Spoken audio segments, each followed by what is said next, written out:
깨어있는 몸과 영혼으로 하나님을 만나기 위해 나오신, 하나님을 예배하기 위해 나오신 우리 존귀한 예배자 여러분들을 주님의 이름으로 환영하고 축복합니다. 오늘도 참되게 하나님을 예배하는 우리 모두에게 하나님께서 귀한 은혜를 허락하여 주실 줄로 믿습니다.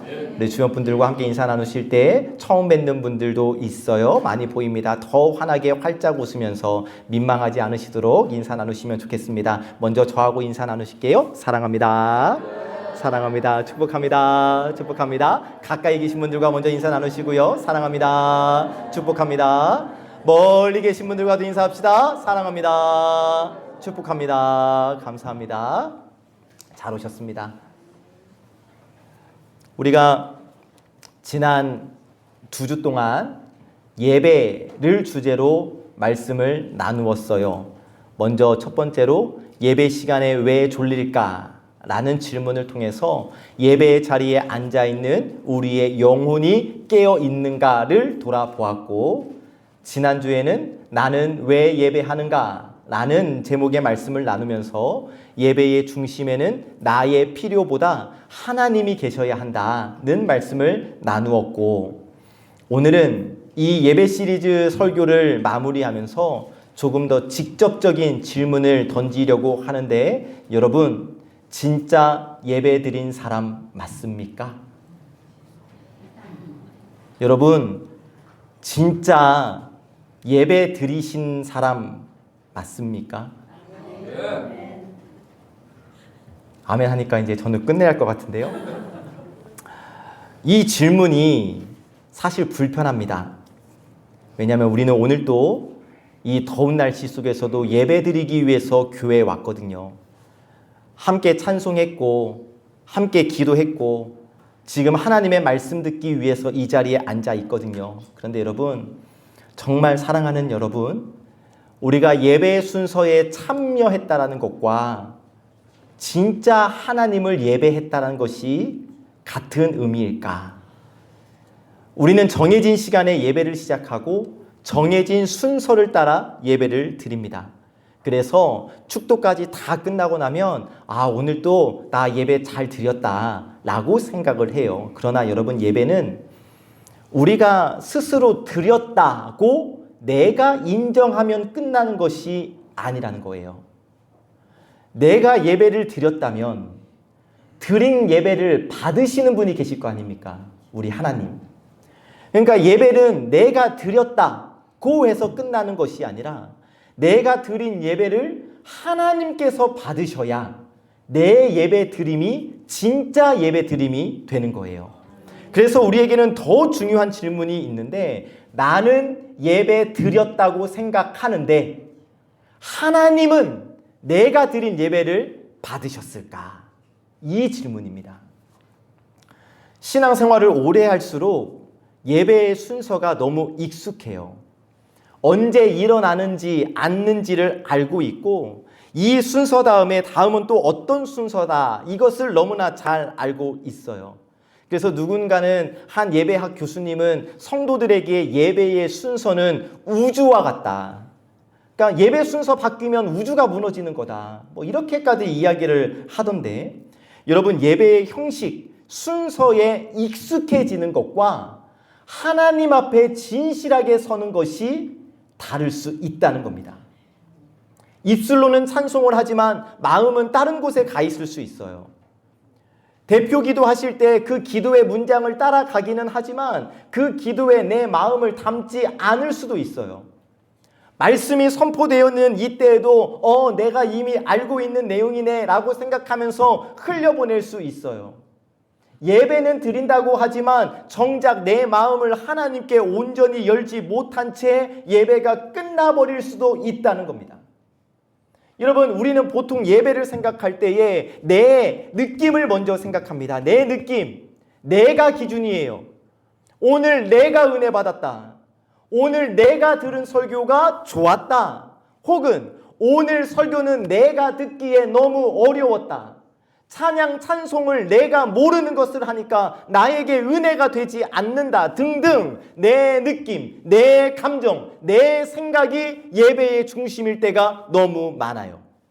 물론 예배 시간을 통해서 우리가 감동을 받고 위로를 받고 은혜를 받는 것 너무나 중요합니다. 그러나 분명한 사실은 예배의 가장 중요한 기준은 내가 얼마나 만족했는가가 아니라 하나님께서 내가 드린 예배를 받으셨는가, 내가 정말 참된 예배자로서 하나님께 진실하게 나아갔는가가 더 중요하다는 거예요. 오늘 우리가 받은 말씀 이사야 5장 말씀에는 하나님께서 정성껏 가꾸신 포도원이 등장을 하는데, 포도원의 주인은 하나님, 포도원은 이스라엘. 하나님, 포도원 주인은 좋은 열매를 기대했는데 포도원 이스라엘은 주인이신 하나님이 기다리신 것과 전혀 다른 열매를 맺었어요. 그러면 왜 하나님의 기대와 이스라엘이 맺은 열매가 다른 걸까요? 그 차이가 무엇일까요? 오늘 하나님은 바로 그 차이를 오늘 예배를 통해서 돌아보게 하시는데, 여러분 잘 생각해 보시면 내가 드렸다고 생각하는 이 예배와 하나님께서 바라시는 예배가 똑같을까요? 아니면 차이가 있을까요? 이 부분을 짚어보자는 거예요. 오늘 이 하나님께서 허락해 주시는 말씀을 듣는 가운데 여러분, 다른 사람 생각하지 마시고 내 옆 사람, 내 앞 사람의 예배는 전혀 신경 쓰지 마시고 누가 잘하는지 부족한지 생각하지 마시고 오늘만큼은 정말 나의 예배에 집중해 보셨으면 좋겠어요. 나는 진짜 예배를 드리고 있는가? 이 질문을 오직 나에게만 한번 던져보시기를 바랍니다. 그래서 오늘 주시는 말씀을 통해 익숙하게 예배의 순서를 지키는 사람이 아니라 살아계신 하나님 앞에 진실하게 서는 예배자, 진짜 예배를 드리는 우리 송암의 예배자들 되시기를 예수 그리스도의 이름으로 간절히 축복합니다. 아멘. 오늘 우리에게 주시는 첫 번째 말씀, 진짜 예배, 말씀을 듣는 예배라고 말씀해 주십니다. 함께 읽어보실까요? 시작. 그렇습니다. 진짜 예배는 하나님의 말씀을 듣는 예배예요. 여러분, 우리는 이 예배 시간 많은 소리를 듣습니다. 찬양을 듣고 기도를 듣고 성경 읽는 소리를 듣고 설교 소리를 듣고. 그러나 여러분, 소리를 들었다고 해서 언제나 하나님의 말씀을 들은 것은 아니에요. 귀로 듣는 것과 마음으로 듣는 것은 분명한 차이가 있지 않겠습니까? 분명 여러분, 이 땅에 지금 수많은 전국의 교회에서 같은 시간 같은 예배를 드리고 있을 텐데, 여러분 여기 전국의 수많은 교회에 있는 모든 사람들이 이 똑같은 다른 목사님에게 설교는 듣지만 하나님의 말씀을 들을 때에 여러분 다 마음을 다해서 듣고 있을까? 아니요. 멍 때리고 있는 사람 꽤 많을걸요? 귀로 듣는 것과 마음으로 듣는 것은 분명한 차이가 있어요. 사무엘상 3장을 보면 어린 사무엘이 하나님의 음성을 듣는 장면이 나오는데, 사무엘은 성전 안에 있었어요. 제사장 엘리를 섬기면서 하나님의 임재의 상징, 하나님의 궤 가까이에 있습니다. 그리고 3절을 보니까 하나님의 궤 있는 여호와의 전 안에 누워 있대요. 그래서 지금 사무엘이 있는 장소만 보면 그 누구보다 하나님 가까이에 있는 거예요. 그런데 하나님 가까이에 있지만 하나님께서 사무엘을 부르셨을 때에 사무엘은 하나님의 음성을 알아듣지 못해요. 그래서 하나님이 사무엘아 라고 부르셨을 때에 하나님의 음성인 줄 모르니까 제사장 엘리가 부른 줄 알고 엘리에게 막 갑니다. 두 번째 또 그렇게 해요. 왜 사무엘이 이렇게 했는가? 3장 7절 말씀을 보니까 제가 읽어봅니다. 사무엘이 아직 여호와를 알지 못하고 여호와의 말씀도 아직 그에게 나타나지 아니한 때라. 자, 성전 안에 있었지만 아직 하나님의 음성을 알지 못해요. 하나님의 궤, 하나님의 임재의 상징, 그 하나님의 궤 가까이에 있었지만 자기를 부르시는 분이 하나님이심을 깨닫지를 못해요. 자, 여러분, 이 장면이 우리에게 너무 중요한 사실을 보여주는데, 하나님의 집 안에 있는 것과 하나님의 말씀을 듣는 것이 같은 게 아니라는 거예요. 우리가 교회에 왔다고 해서 저절로 하나님을 만나는 것이 아니라는 겁니다. 예배의 자리에 앉아 있다고 해서 하나님의 말씀이 자동으로 내 안에 들어오는 것이 아니라는 거예요. 지금 우리가 교회 안에 있고 예배당 안에 있으니까 사무엘처럼 하나님 가까이에 있는 것처럼 보입니다. 지금 우리 모두 앞에는 성경책이 펼쳐져 있고 지금 설교를 듣고 있어요. 그런데 여러분, 지금 내 마음이, 내 영혼이 하나님을 향해 열려 있지 않으면 하나님께서 말씀하셔도 알아듣지 못할 수 있다는 거예요. 몸은 예배당에 있지만 마음은 집에 두고 온 일에 머물 수가 있어요. 찬송은 부르지만 슬슬 배가 고픈 시간인데 오늘 점심 메뉴가 뭘까? 설교를 들을 때에도 이 말씀이 나를 향한 말씀으로 들려지지 않을 수가 있고, 말씀을 들으면서 다른 사람이 떠올라요. 이거는 우리 남편이, 아내가, 자식들이 들었으면 좋겠는데 목사님이 지금 저 집사님 들으라고 말씀하시는데 저 집사님이 알아들어야 할 텐데. 그런데 여러분, 하나님은 이 예배 시간 다른 사람을 부르시는 것이 아니라 나를 부르시고 계세요. 그러므로 이 예배, 내가 가장 먼저 해야 할 일은 말씀을 다른 사람에게 보내는 것이 아니라 그 하나님의 말씀 앞에 나 자신을 세우는 거예요. 하나님, 이 말씀을 통해서 저에게 무엇을 말씀하십니까? 하나님, 저의 무엇을 고치시기를 원하시는 겁니까? 제가 무엇을 내려놓아야 하겠습니까? 제가 뭐를 순종해야 하겠습니까? 나에게 주시는 말씀으로 들으며 하나님의 말씀을 받아야 하는 거예요. 때로는 설교가 나에게 너무 큰 위로가 될 때가 있지요. 내 지친 마음을 일으켜 세우고 두려움 속에 있는 우리에게 힘을 줄 때가 있어요. 그런데 여러분, 어떤 때는 설교가 참 불편해요. 내 욕심을 드러내고 내 고집을 건드리고 내가 옳다고 붙들고 있었던 생각들을 막 자꾸 내려놓으라고 하니까 불편해요. 그래서 때로는 목사님이 사회생활을 안 해봐서 교회 안에만 있으니까 세상을, 현실을, 우리의 삶의 자리를 모른다고 하시기도 하고, 목사님이 아직 어려서 모른다고 말씀하기도 하고. 근데 여러분, 진짜 예배자는 위로만 되는 말씀, 내가 듣기 좋은 말씀만 듣는 게 아닙니다. 나를 깨뜨리는 말씀도 들어야 하는 거예요. 내 생각과 다른 말씀 앞에서도 마음을 닫지 않는 거예요. 내가 듣기 불편하다고 해서 밀어내는 것이 아니라 하나님이 왜 이 말씀을 주시는가를 물을 수 있어야 하는 거예요.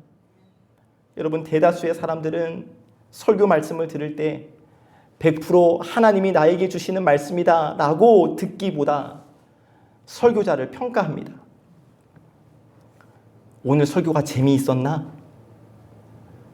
말씀이 내 귀에 잘 들렸나? 내가 이해할 수 있었나? 내가 듣기 좋은 소리였나? 내 칭찬이었나? 아니면 목사님이 이번 주 성경 송선패 때문에 바쁘셨는지 설교 준비 제대로 안 하신 것 같네. 물론 설교자는 말씀을 바르게 준비해야 합니다. 여러분, 제가 여러분과 하나님 앞에서 약속한 게 있잖아요. 저 설교 정말 목숨 걸고 준비해요. 목숨 걸어야 합니다. 설교를 정확하게 전하고 여러분들이 이해할 수 있도록 쉽고 분명하게 하나님의 말씀을 선포해야 할 책임이 저에게 있어요. 제가 짊어지고 있는 너무 무거운 책임입니다. 그러나 전하는 자의 책임과 함께 듣는 사람, 성도님들에게도 책임이 있다는 사실이에요.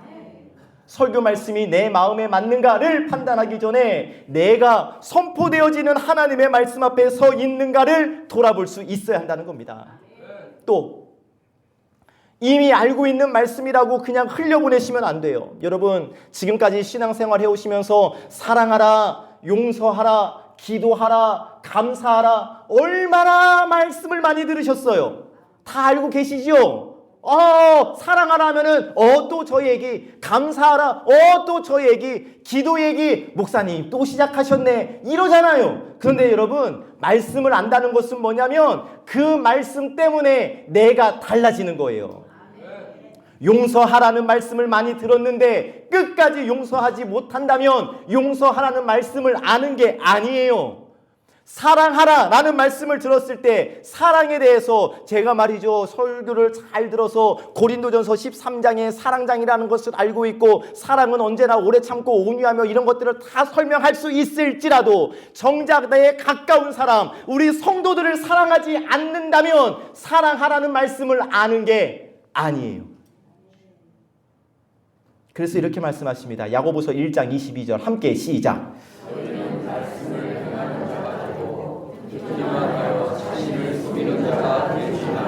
아멘. 듣기만 하고 아무런 응답, 행함이 없다면 스스로를 속이는 자라. 곧 말씀을 내가 많이 들었기 때문에 내 믿음이 괜찮다고 생각할 수 있지만 그 들은 말씀이 내 생각과 말과 태도와 행동에 아무런 영향을 주지 못한다면 정말 말씀을 많이 들었는지 알고 있는지 돌아보셔야 한다는 겁니다. 사무엘상 3장 10절 제가 읽어봅니다. 여호와께서 임하여 서서 전과 같이 사무엘아 사무엘아 부르시는지라 사무엘이 이르되 말씀하옵소서 주의 종이 듣겠나이다 하니. 여러분 노란 부분만 같이 읽어봅시다. 시작. 말씀하옵소서 주의 종이 듣겠나이다. 아멘. 말씀하옵소서 주의 종이 듣겠나이다. 처음에는 하나님의 음성인 줄 알지 못해서 엘리 제사장에게 저 부르셨어요 라고 달려갔던 사무엘, 그 음성이 하나님의 음성인 줄 알게 된 후 이렇게 고백합니다. 말씀하옵소서 주의 종이 듣겠나이다. 내가 원하고 내가 하고 싶은 말을 하는 게 아니라, 내 형편을 설명한 게 아니라, 내가 원하는 것을 구한 것이 아니라 먼저 하나님의 말씀 앞에 서서 말합니다. 주님 말씀하옵소서 제가 듣겠습니다. 그리고 이것이 여러분 진짜 예배자의 올바른 태도인 줄로 믿으시기를 바랍니다. 우리가 예배에 올 때 여러분 하나님께 말씀드리고 싶은 게 너무 많죠. 해결해 달라는 문제도 있고, 응답받고 싶은 기도도 있고, 위로받고 싶은 마음도 있고, 물론 하나님께 다 아뢰셔야 돼요. 그런데 여러분 예배는 나만 하나님께 말하는 시간이 아니라 하나님께서 내게 말씀하시는 시간이기도 하잖아요. 그리고 진짜 예배는 내 목소리보다 하나님의 음성을 더 중요하게 여기는 예배예요. 하나님 내 생각을 들어주십시오, 내 기도를 응답해 주십시오 라고 말하기 전에 하나님 먼저 말씀하여 주옵소서 제가 듣겠습니다 라는 고백이 필요하다는 거예요. 몇 주 전부터 예배 전에 기도하면서 예배를 준비합시다 라고 광고 시간에 말씀을 드리고 있는데 여러분 잘해 주셔서 감사해요. 그런데 더 잘 하셔야 돼요.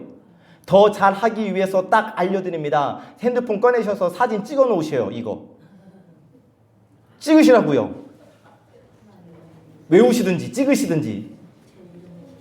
여러분 기도하실 때 하나님 뭐 주세요 뭐 주세요 하지 마시고, 예배 전에 기도 시간에는 하나님 오늘 또 저를 불러주십시오, 하나님 제 이름을 불러 말씀해 주십시오, 제가 듣겠습니다 라는 고백을 드리셔야 한다는 거예요. 그리고 이 마음과 고백으로 나아갈 때 예배는 단순히 한 시간을 때우는 종교적 순서가 아니라 살아계신 하나님께서 나를 부르시고 나는 하나님의 부르심에 응답하는 하나님과의 귀한 만남의 자리가 될 수 있는 거예요. 진짜 예배는 하나님께서 말씀하실 때 마음을 열고 말씀하옵소서 제가 듣겠습니다 라고 응답하는 예배임을 꼭 기억하셔서 하나님의 말씀을 듣는 진짜 예배자, 우리 사랑하는 예배자 여러분 다 되시기를 예수님의 이름으로 간절히 축복합니다. 아멘. 두 번째 주시는 말씀, 진짜 예배, 하나님이 바라시는 열매를 맺는 예배라고 말씀해 주십니다. 함께 읽습니다. 시작.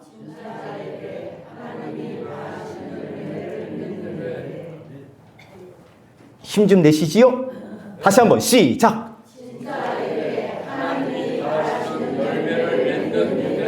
아멘.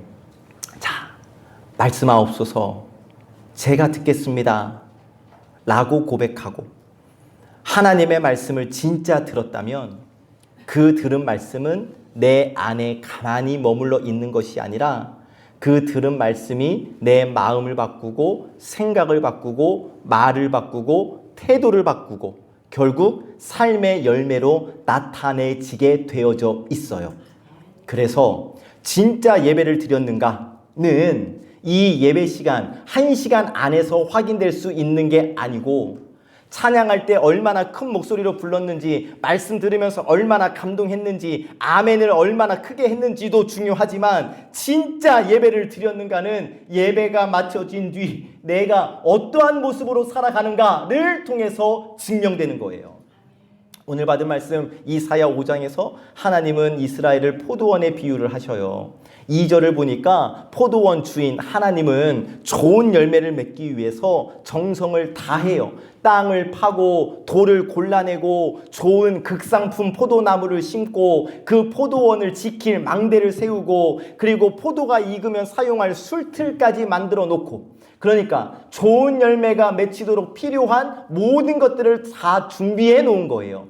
그렇잖아요, 여러분. 하나님이 이스라엘 백성들을 위해서 어떻게 하셨습니까? 애굽에서 구원해 내셨잖아요. 광야에서 먹이시고 입히시고 지키시고 약속의 땅으로까지 인도해 주셨잖아요. 그들에게 말씀을 주셨고 예배를 주셨고 하나님의 백성으로 살아갈 수 있는 길을 가르쳐 주셨잖아요. 그러니 하나님께서 이스라엘에게 좋은 열매를 맺기를 기대하시는 것은 너무나 당연한 것 아니에요? 그런데 하나님의 기대는 그들이 좋은 열매 맺기를 바랬지만 어떻게 됐습니까? 좋은 포도 맺기를 바랐더니 들포도를 맺었도다. 열매가 없었던 건 아니에요. 맺기는 맺었어요. 그러나 주인이 바라던 열매는 아니었어요. 겉으로는 포도처럼 보이지만 먹을 수도 없고 기쁨이 될 수 없는 들포도가 맺혀버린 거예요. 보세요, 이스라엘. 겉으로는 하나님의 백성다운 모습을 가지고 있잖아요. 성전이 있지요. 제사가 예배가 있지요. 절기를 얼마나 잘 지켰습니까? 하나님의 이름을 불렀지요. 그리고 자신들 선민사상, 우리는 하나님께 선택된 백성이라는 사실도 너무나 잘 알고 있었잖아요. 그러나 하나님께서 그들의 삶을 살펴보셨을 때 예배의 모양과는 전혀 다른 열매가 맺혀지고 있었던 거예요. 어떻게요? 7절 하반절 시작.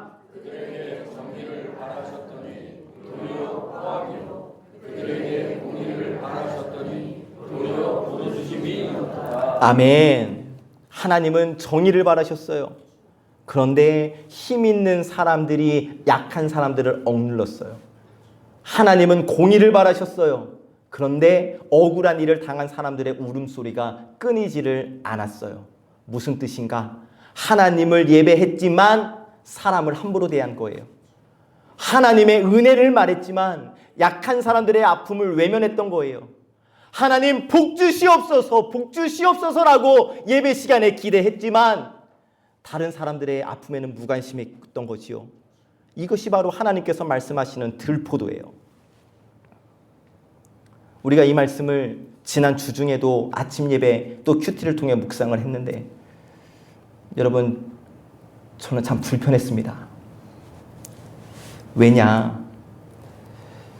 여러분 생각해 보십시오. 우리는 매 주일 예배를 드려요. 찬송하고 기도하고 말씀을 들어요. 때로는 큰 위로를 받고 눈물을 흘리기도 합니다. 주일 예배, 수요 예배, 아침 예배, 또 한 달에 한 번 금요 예배, 1년에 주일 예배만 드렸을 경우에 52번, 모든 공예배에 참석을 하면 370번 정도의 예배를 드리는데 예배 드린 이후에 내 모습은 어떨까요?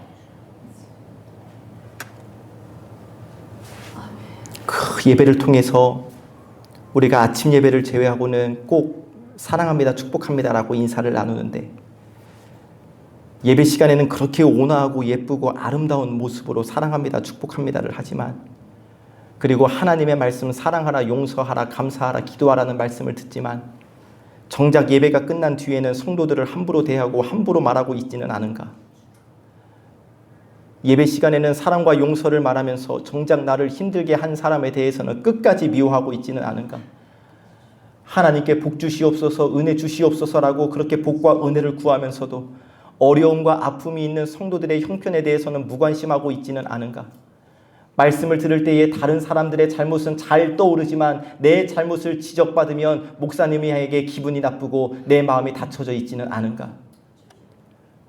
여러분, 이 모습이 반복된다면 우리는 정직하게 물을 수 있어야 합니다. 나 지금까지 진짜 예배 드린 것 맞나? 왜? 진짜 예배를 드렸다면 우리 안에 하나님이 바라시는 열매가 조금씩이라도 나타나야 하기 때문이에요. 하나님께서 우리에게 단번에 완벽한 사람이 되라고 말씀하시는 것이 아닙니다. 우리는 여전히 부족하고 같은 문제로 넘어지고 쉽게 화를 내고 또 그 화에 대해서 후회하죠. 예배 한 번 드렸다고 해서 여러분 수십 년간 살아온 이 성품과 인품이 한 번에 바뀔 수 있는 게 아니잖아요. 그러나 진짜 예배를 드린 사람은 그 모습 그대로 남아 있지 않아요. 하나님의 말씀 때문에 진짜 예배를 드렸기 때문에 내가 조금씩 달라집니다. 예전 같으면 크게 한번 화를 내야만 했던 그 자리에서 참게 되고요. 내 생각만 주장하던 사람이 상대방의 이야기를 들을 수 있게 되고요. 먼저 사과하는 것이 너무 자존심이 상했지만 말씀 때문에 내가 용기를 내어서 미안했다고 먼저 손을 내밀고요.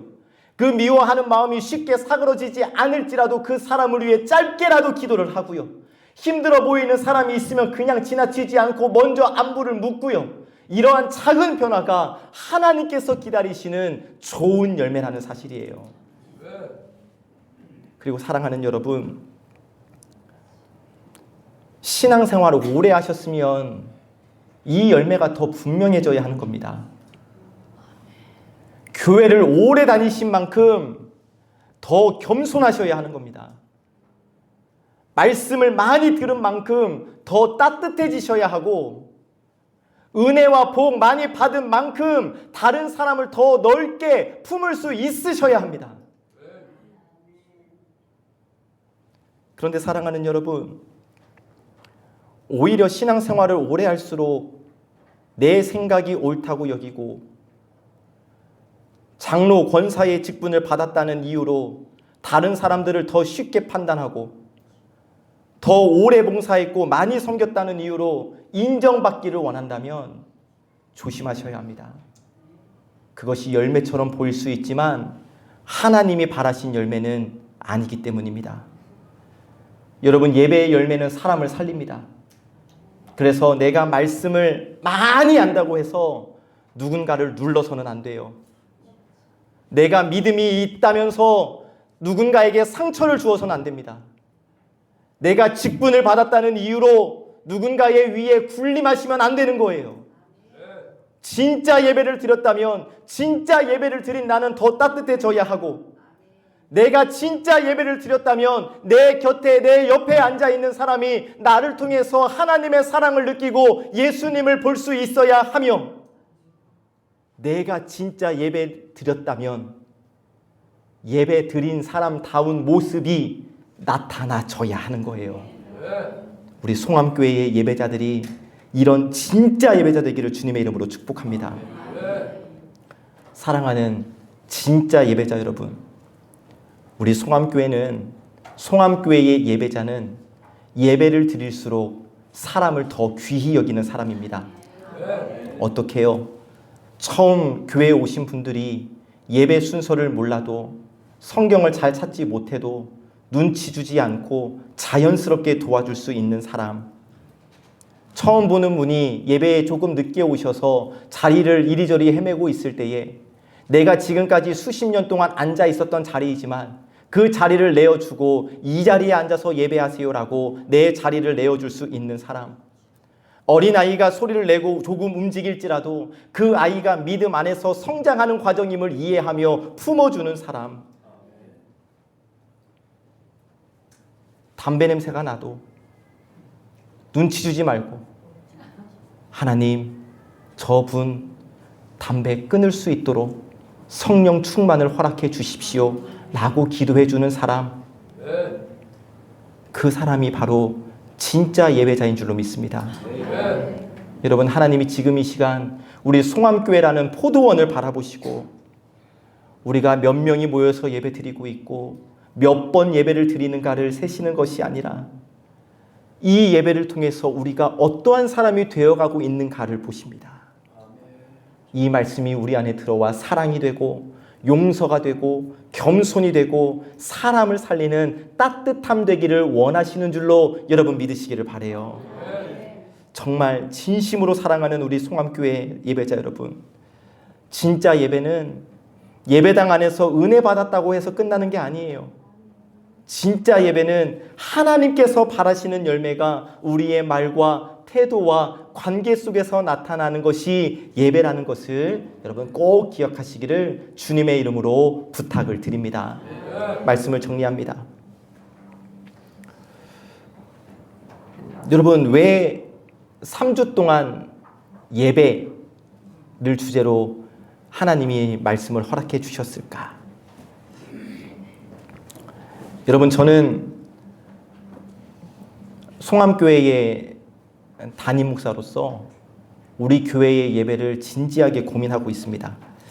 단지 예배 순서와 예배 진행 방법에 대한 고민이 아니고 하나님께서 우리 송암교회의 예배를 기쁘게 받으실까? 하나님은 우리 송암교회가 어떤 예배 드리기를 원하실까? 우리의 찬양과 기도와 말씀이 정말 하나님을 향하고 있는가?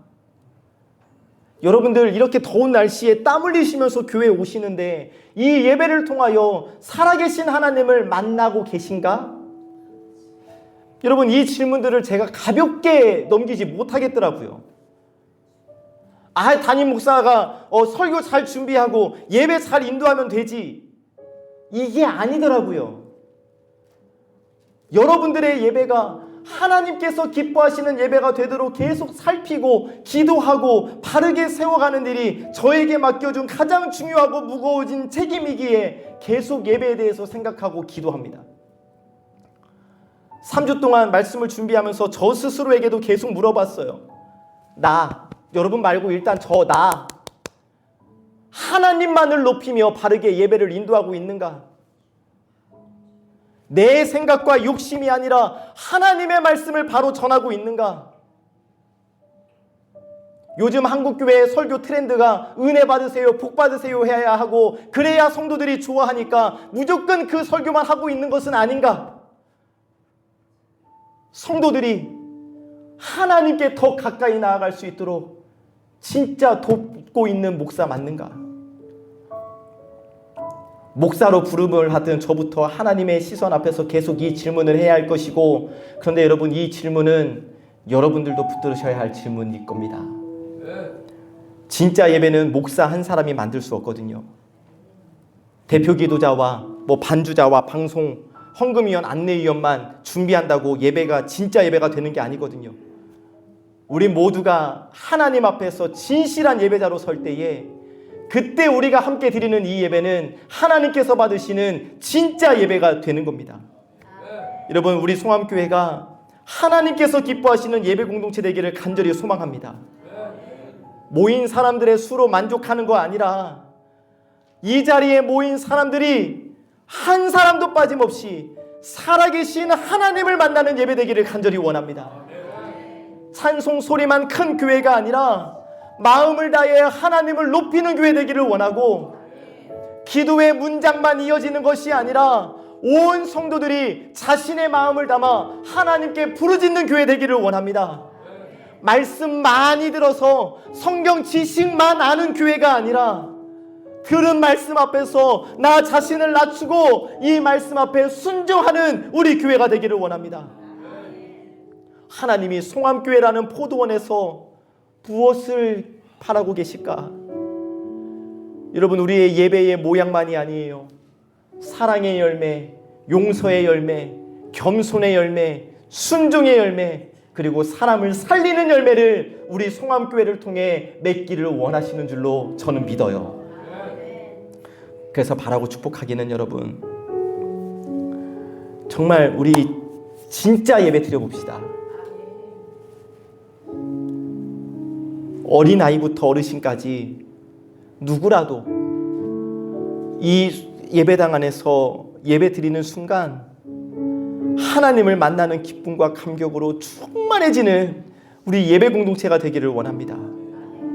그리고 그것을 막 표하세요. 나 진짜 예배 드린 사람이라고. 가짜 예배 드린 사람하고 차원이 다른 진짜 예배 드린 사람이라고 막 증명하세요. 어떻게 하실래요? 이게 10분 안에 다 끝나요, 여러분. 여러분, 진짜 예배 드리셨습니까? 일단 다 지금까지 모든 예배 다 모르겠고 오늘 진짜 예배 드리셨습니까? 다시 한번 여러분, 진짜 예배 드리신 것 맞습니까? 진짜 예배 드리셨다면 참아야 할 말 참아보시고, 먼저 사과해야 할 사람이 있다면 사과하시고, 용서하기 어려운 사람이 있다면 기도하시고, 지치고 외로운 사람이 있다면 가서 먼저 손 내미시고, 또 이제 내려가셔서 식사하실 때 내가 드린 이 예배가 진짜 예배였음을 꼭 증명해 보시기를 바라요. 저는 우리 송암교회 예배를 위해 계속 기도할 것입니다. 하나님께서 기뻐 받으시는 예배가 어떠한 예배인지 계속 저는 구할 것입니다. 제 취향을 추구하는 것 아니라 하나님의 뜻을 구하겠습니다. 우리 송암교회가 진짜 예배드리는 예배 공동체로 세워질 수 있도록 전심을 다해 목양하겠습니다. 여러분들도 함께 기도해 주십시오. 우리의 예배가 형식만 남은 예배되지 않게 해달라고, 찬양과 기도와 말씀 가운데 하나님만 높여드리게 해달라고, 예배를 드린 우리의 삶 가운데 좋은 열매가 맺히게 해달라고 함께 기도로 동참해 주시기를 바랍니다.